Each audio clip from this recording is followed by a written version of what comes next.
All right guys, quick tech tip for you today. I'm going to be showing you how to change a primary spring, whether you're doing a clutch kit that includes it or you're just replacing a worn out one. It's a fairly simple change, but there are a couple things that you want to take note of so you don't do it incorrectly. So first, we're going to take off the clutch cover to access the spring. And what I'm going to do is I'm going to take the first 5 bolts off, leaving the 6th one on, and I'll show you something there.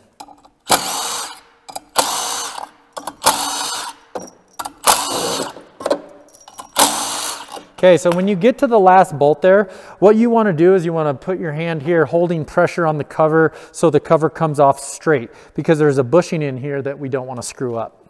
Okay, so just holding that, and then the cover comes off nice and easy there. Okay, so now that we got our spring off, this is a new spring, so I'm just going to put it back in. But one thing, and this is where it gets important, is so there's an X that is on the cover and an X that is on the spider. That is what aligns these for when the clutch was balanced. Okay, so one thing I'm going to show you is, so it's very important when you put the cover on to put the cover on square so you don't mess up the bushing. And actually I have a customer's primary cover here that ended up not getting on square, and he messed up this bushing. And what happens when this bushing gets messed up is this obviously goes in and out on the shaft of the primary clutch. Well, with a bunch of fraying that you can see here, that will cause a stiction. And so we see this a ton, especially when we get a tech call here. Hey, I bought your clutch kit, I installed it, it pulls RPM, but then it falls down. And the thing I tell someone first is make sure that you look at the primary clutch cover bushing and make sure it's not screwed up. And a lot of the times it was a poor install that is causing them their issue. So I'm going to show you how to do it correctly. So we're going to put the spring in. I'm going to line up my X. Okay.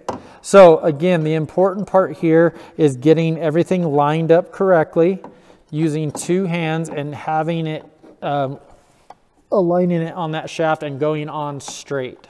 Okay. And once it's straight there, I'm squeezing the clutch together. I'm putting a bolt in there. And once I got 1 bolt in there, you can obviously let go. And now you want to, much like putting your tires back on your car, you'll go in a crisscross pattern. If you are using an impact, I warn you, do not get too crazy with the impact. You can break these bolts in the primary clutch and then you're having a bad day. Okay.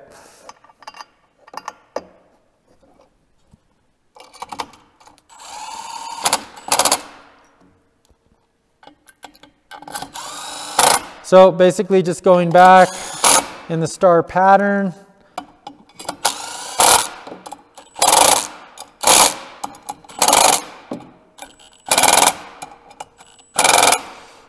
Perfect. And that's how to do a primary spring change. Just again, take note and make sure you put it on square, make sure it comes off square so you don't mess up the bushing.